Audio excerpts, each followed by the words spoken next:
Hello, I hope everyone is alright.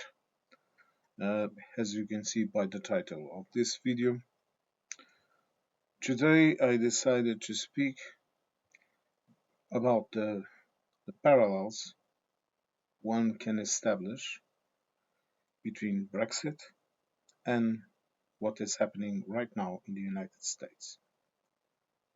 First of all, the origin of the events. In both events, Russian influence is admittedly the main culprit in the minds of a lot of people. It has even been in my mind too of the event. Secondly, the effects globally. Either I don't know. The British might not like to listen to me saying this. But as I told you often, I am honest in my opinions. I don't like to lie. If I say something and I am wrong, I will correct myself. I will accept anyone that corrects me if I know or I can see that they are true. So please don't be offended about this. But what I'm going to tell you is this: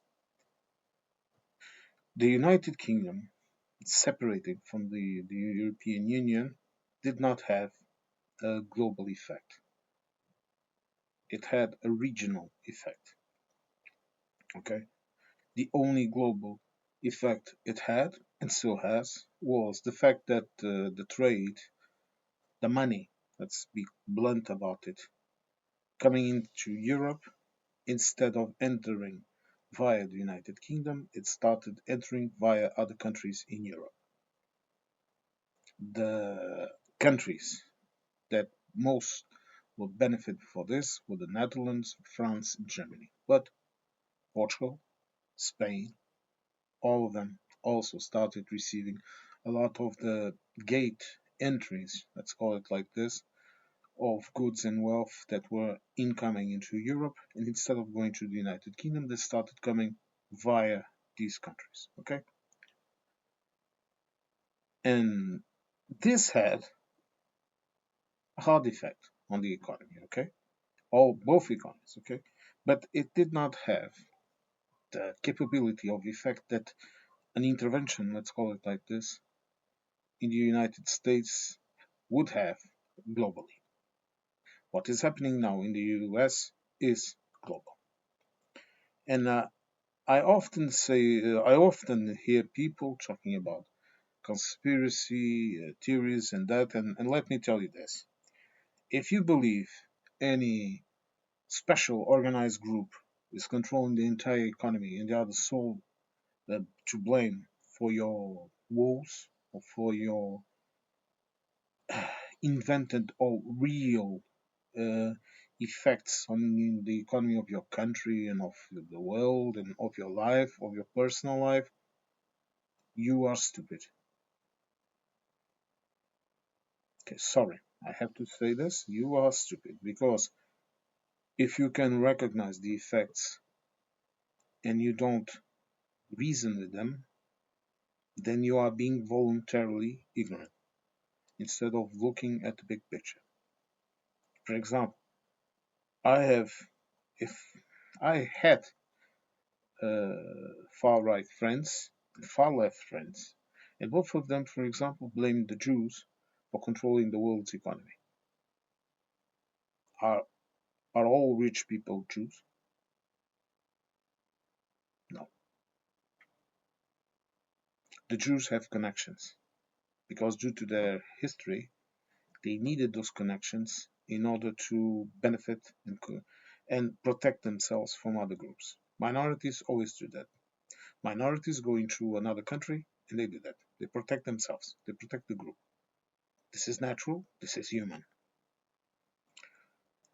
Does the current government in the Israeli government have a sickening grip in a lot of countries in the world? For example, in the United Kingdom, yes, it does.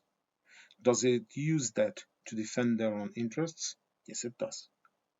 Do they use the media that they control to defend their interests? Yes, they do. But by focusing solely on that, you lose yourselves from the main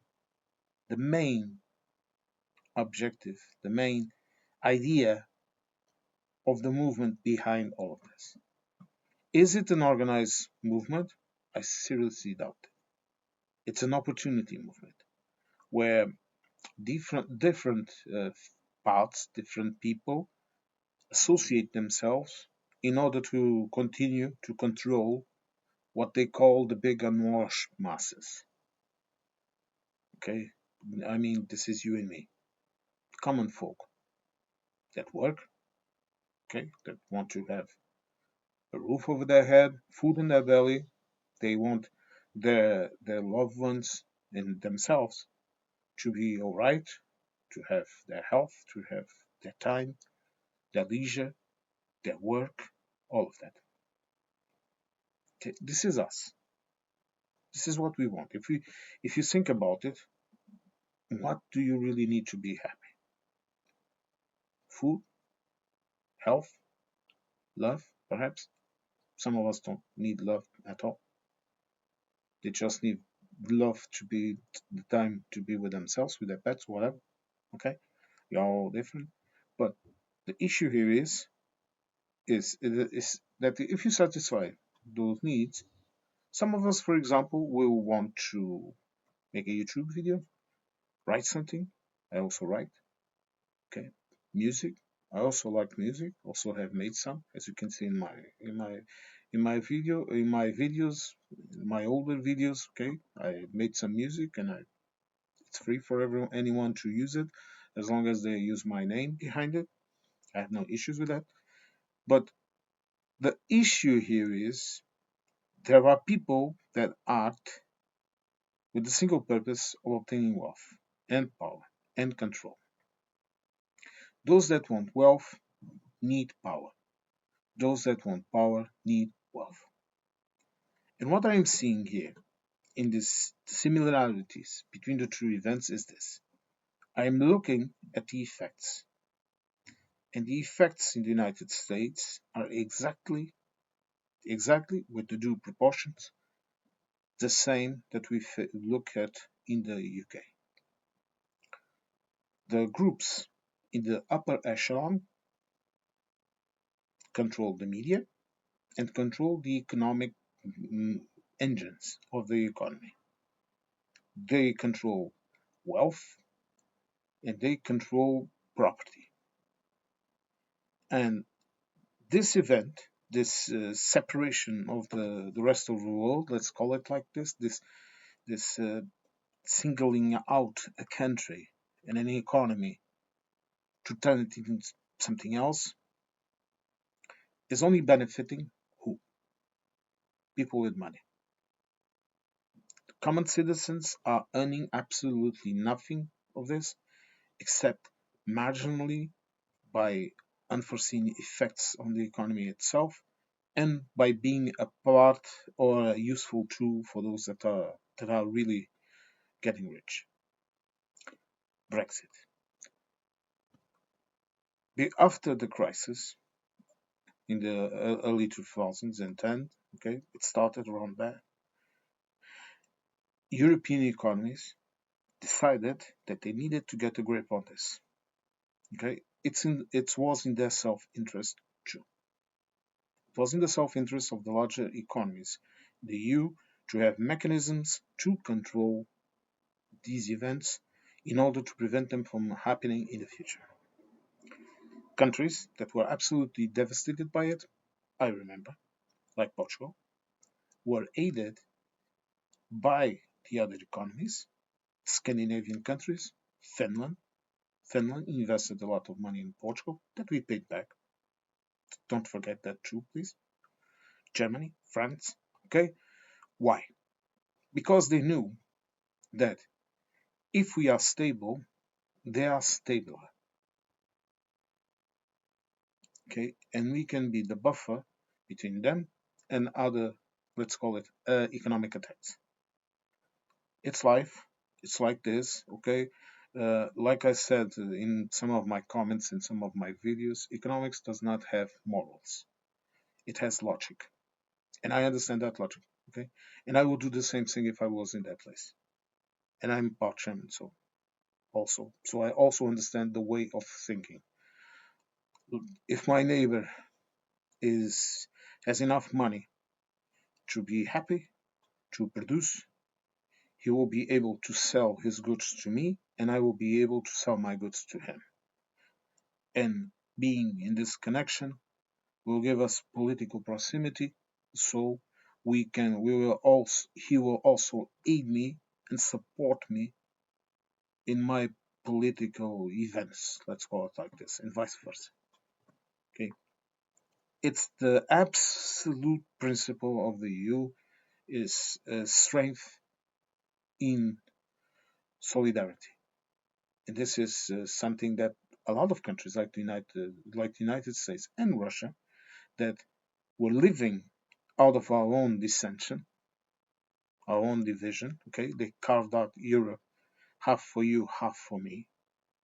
This is the absolute truth, and anyone that tries to deny it is either a fool or someone that is still living in that post-World War II imagination idea of good deeds and good works. Okay, no, the Americans came into the war when we were already all tired of it, when we already were dying at the millions, and when our economical mechanisms were worn out.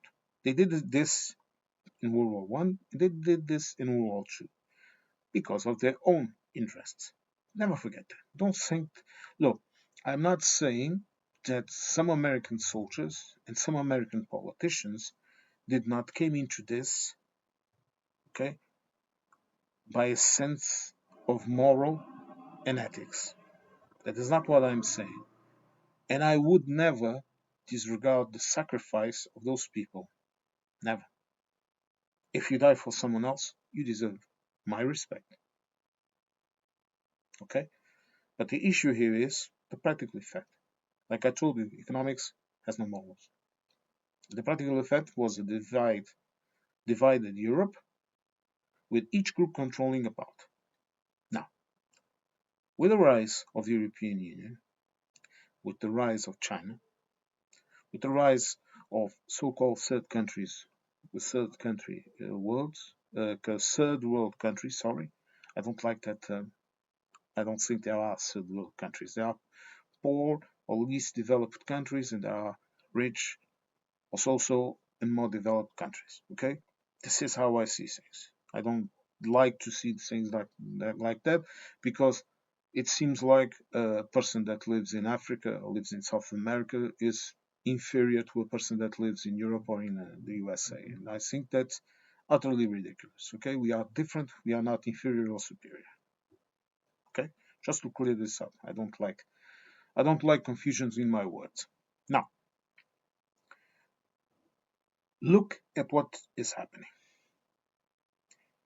Tariffs, supply chain breaking out, farms and people going bankrupt, companies like BlackRock buying out everything, growing richer, stocks, some going up, some going down, but they keep on gaining it.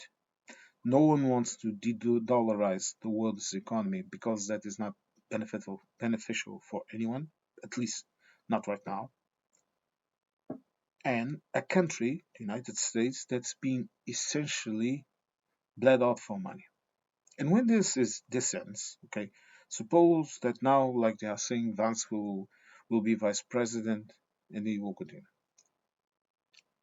I don't think they can risk in one go to completely destroy the democratic state per se. They know they risk civil war, and war is not good for business. They are going to, however, to continue to undermine the structures in the society, just like they are trying to do elsewhere. And you will have structures that will fight back. And the future is a bit of a mystery for me right now. Because you see, me personally, when I try to look at something and try to predict how it will happen, I try to look at the broader look. For example, I try to dive in into what is happening in the USA. I try to take a look at what's happening in Russia via other people, because what comes out of Russia right now is strictly narratives and propaganda. Okay, I bet that a lot of people don't even know that with the recent attacks by the Ukrainians, the Russians have virtually lost around 70% of their capability of producing gasoline and diesel. For example, this is just an example. Or that much more than 1 million people have died in the battlefields of Ukraine, Russians and Russian mercenaries too, and that, for example, around 3 or 4 million Russians, mainly people with expertise in all areas of science and of manufacture, from simple workers to doctors and economists and all whatever, they have all fled the country. A lot of them are in Georgia, in Armenia, in Kazakhstan, in a lot of countries. Okay, they are they are they are so far as in, for example, in India. Okay, they are everywhere. China, Japan, Europe also. So it's a complete brain drain. More than that, the demographic situation in Russia, it's a tragedy. Do you think they kidnapped all of those Ukrainian children for the sole purpose of, let's call it, a profit or sick pleasure, or whatever? No, it was out of necessity. I don't think that those children will ever return. I'm sorry to say this, but unless there is an extraordinary event, maybe in 20 years' time, those children will know who their parents are, and maybe some will return. How they will return, when, I don't really know. I don't even know if that is not some kind of future currency that Putin, and more important than that, the movement behind Putin, because it's a political movement, it's an oligarchic political movement, wants. But we're going into other territories. Let's focus in the moment right now. Food prices, energy prices, goods prices, house prices, all of that is rising in the United States. A steady rise. But you, if you are an American, please confirm this. No. I know people, I've talked with people directly, like you and me right now. They told me about the price, for example, of coffee, of beef, or so things as simple as buying some items from fast food, and they told me that everything is up. In some places, the price is still more or less stabilized, but everything is more expensive. This means that you are paying more profit to the state. Why? Because by imposing tariffs on the goods your country depends upon to function and to produce, what they are doing is very basically, at a very economical point of view, they are, the state says, more 10% of taxes on this product. And then that product, mandatorily, it has to have components from outside. The one that is on the outside, he says, I will sell the price at the same price to the importer. You, the importer, you pay the taxes. I won't pay those taxes. Of course not. And if the importer says, oh, you will pay, then the exporter, for example, here in Europe, will say, well, F you, I'm not going to sell to you. I'll sell elsewhere. And do you think the products that we sell you, we cannot sell elsewhere? Look, it will take perhaps a year to normalize our exportations and return to a level of profit that we used to have. But a year in an economy that sells elsewhere, Canada, the same thing. Canada can sell whatever they have to other markets, and they don't need you per se. Canadian tourists can come to Europe, South America, Central America, wherever. Okay. What is you want to know what's the difference? The distance. It will be, for example, much easier for a Canadian to grab the family, put them in an RV, and go down to Florida and take that time, for example, to stop in American cities to do some tourism or some leisure time, whatever. But that time, they get in a plane and they are in Mexico in a few hours.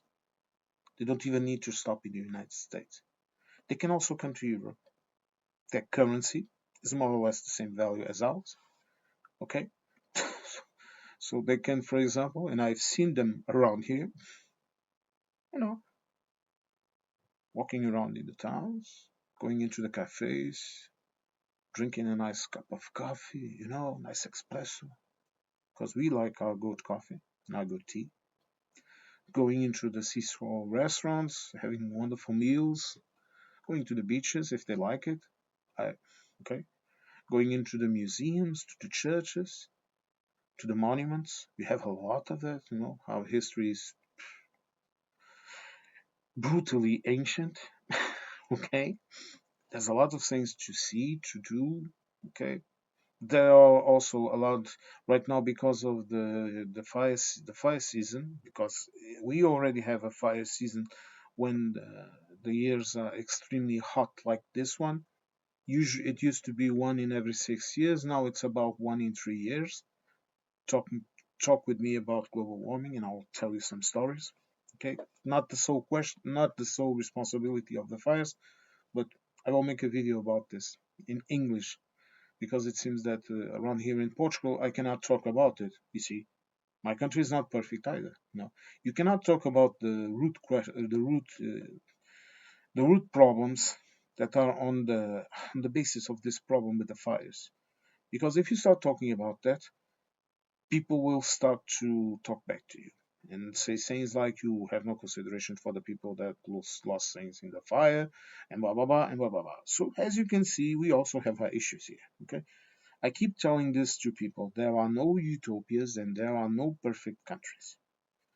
But when you criticize something, you have to have a logic behind it. Now, all of this tourism, like in the videos that I posted not so long ago talking about it, you can see how bad things are getting and how bad they will get. Because imagine that you go through this entire Trumpian adventure, that there is no attempt of coup, there is nothing like that. Just the normal descaling of all of this confusion, and the country returns to more or less a plateau of peace. Do you think that the mechanisms that Canada, that Europe, and talking about Europe, I would just like to tell you this: don't listen to people like Mario Draghi. I'm talking about him directly because he was the one that came out in the news talking shit about Europe. Don't listen to him. He's the past. He's not being considered. Him and a couple of others, they are like has-beens that are trying to get some relevance by being or being paid. I don't know, or being a part of whatever they are. Don't listen to those people that tell you things like, for example, Europe has lost this relevance and has lost this and has lost that. They are trying to undermine the ones that are actually doing something, keeping quiet about it. Ursula von der Leyen is doing an excellent job being quiet about it. Antonio Costa is doing an excellent work keeping quiet about it. The Parliament is doing an excellent work keeping quiet about it. Just like Mark Carney in Canada is doing an extraordinary work about it, keeping quiet about it. Because you see, the key here is to do things calmly, thinking about it. Okay, uh, give the let okay like that video. I think I'm going to make a video about. I'm going to make a video about it because it's so funny. When Meloni was with Trump and all the others and that, and he was making a joke and she was laughing all blonde and kind of cute. I think she's kind of cute. I don't know why, but okay. And she was all smiles, and then she even turns her eyes. Oh God, you know, this is what we are doing. Okay, let the man think that he's relevant. Let him think that he's a very good negotiator. Because in practice, the situation is going to continue to be as it was up until the moment. Energy and guns. That is all the United States has to offer Europe. I've said this and I will tell you again.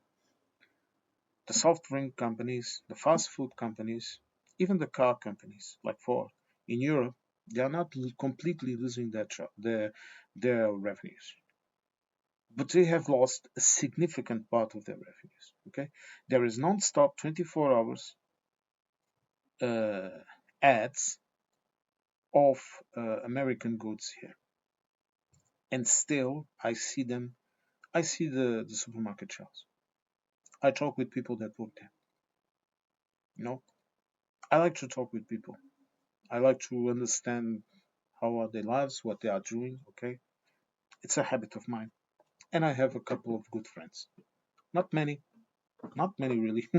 I'm a bit of an introvert, but I have a lot of friends and a lot of people that I talk about. And mostly I listen to people, which is something a lot of us, me including also of course, have to learn. You have to learn to be silent and listen to others. Because by listening to others, you avoid talking shit without knowing what the hell you're talking about.